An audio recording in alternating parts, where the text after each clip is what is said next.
But first, in overnight news, police are investigating a double shooting in Albuquerque. This happened on Kelly Avenue near San Pedro and Paseo del Norte. An officer there tells us a party was going on at a mobile home when shots rang out. Now, the shooting happened on the street. 2 people were shot, rushed to the hospital. We are told that both of them will survive.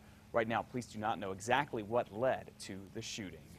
Well, the 4th of July is finally here, and while you may be tempted to celebrate America's birthday by blowing stuff up, as a lot of people do, don't, because fireworks are more dangerous this year than ever before because it is so dry outside.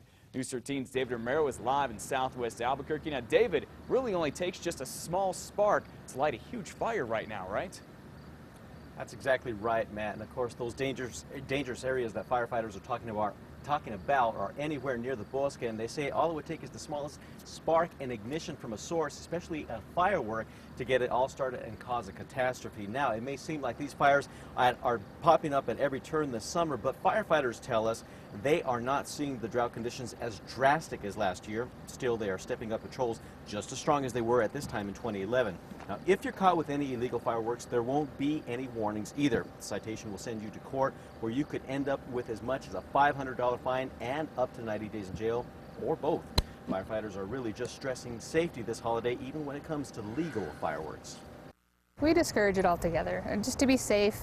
Even the legal ones can start a fire.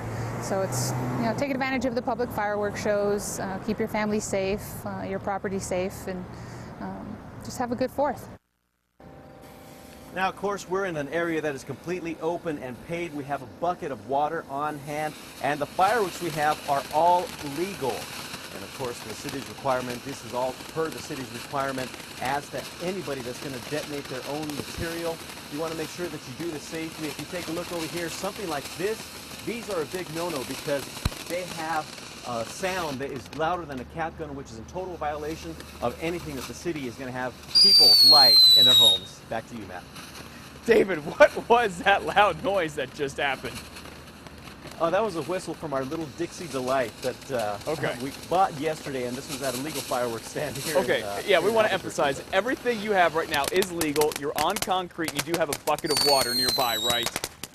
Yes, we have that bucket of water on standby, and this may be a little loud for the morning, but it's all in the efforts of trying to show everybody just how safe these things can be and still have a good time. All right, and just, hey, David, do me a favor and stay away from my car, please. All right, and if you do see or hear illegal fireworks going off, again, the illegal ones, not what David has, you're asked to call the city hotlines at 833-7335 or 883-7390. Only call 911 in emergency or if there is an actual fire. Now, because fireworks are so dangerous, it looks like some people are just not buying any of them this year. We talked with the manager of one fireworks stand here in Albuquerque, and he told us yesterday that people have not been buying as many fireworks as they have been in the past, and some are complaining that they can't buy the bigger fireworks. Now, despite that, he is hoping that sales pick up now that the 4th is actually here. You know, people going out of town, people who have a day before the 4th and the day after will come by, buy their fireworks from just not my tent, from other tents. Last year, Americans bought almost $1 billion, that is a billion with a B, $1 billion worth of fireworks. Now, if you would like to enjoy the holiday and stay safe, here's some fun things going on in and around Albuquerque. There's the Freedom Force celebration at Balloon Fiesta Park. That starts at 4 o'clock and ends with a great fireworks show. Get there early, because a lot of people are going. You can also see fireworks after the Isotopes game tonight. They take on Round Rock Express at 6:05, but you should know seats are sold out. It is standing room only. Plus, the Isotopes mascot is going to be there. And in Rio Rancho, go check out the fireworks extravaganza at the high school football field. It starts with a movie at 6 and fireworks after. You can also check out more fun stuff to do on our website at krqe.com. In other news this morning, we're now learning more about the driver whose pickup truck jumped a curb and killed a young man on the sidewalk by UNM yesterday. Police say that Stephen Whitaker hit a 22-year-old man on the sidewalk at Silver and Princeton just before noon. The young man was rushed to the hospital where he later died. Police say Whitaker was not drunk, and they're trying to find out if a medical condition caused him to veer off the road. Well, funeral arrangements are now being made for the woman who died Monday night after police say speeding cars slammed into her car last week. Tara Garcia was on her way to work last Thursday when 2 cars crashed into her car at Central and 90th. Someone who saw the wreck says the 2 were drag racing. and police say they were definitely speeding. They are still investigating. Well, police in Taos need your help this morning to find a man they say rammed his car into a security guard not once, but twice. Investigators say this all started Friday night when bouncers said the alley cantina was full and no one else could get in. That's when one man got pretty upset. The subject spit on the security officer and threw a potted plant in his chest. Well, investigators say that man then got a crutch out of his 1993 silver Honda Accord like this one, the license plate number you see on your screen. Then he went at the bouncers and the security guard, David Van Epps. Epps pulled out his gun, so the man got back in his car, and that's when police said the man plowed into Epps, backed up, hit that wall there, and hit Epps again. The manager of the cantina says Epps' leg is shattered, and he's going to need a number of surgeries.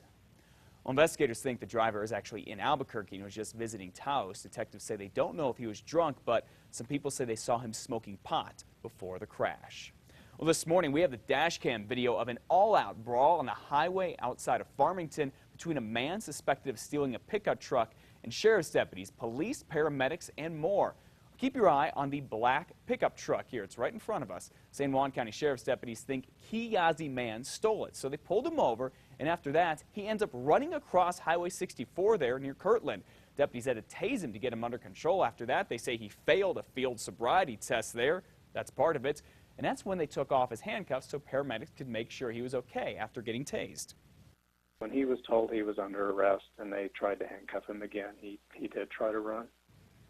Well, that's when it becomes a full-on dog pile here with sheriff's deputies, a Farmington police officer, a paramedic, even one guy who's in the black polo shirt there who's driving by and saw the ruckus. Man now faces 4 charges, including car theft and DWI. Well, this is a shocking case of animal abuse. A man is in jail in Santa Fe right now after police say he beat a dog to death with a crowbar. Pat Jimenez, this man, is now facing a number of animal cruelty charges after police say he killed a 7-year-old Dalmatian mix last weekend. The dog's owner says neighbors watched Jimenez hit the animal in the head a number of times. Jimenez is in jail on a $25,000 bond.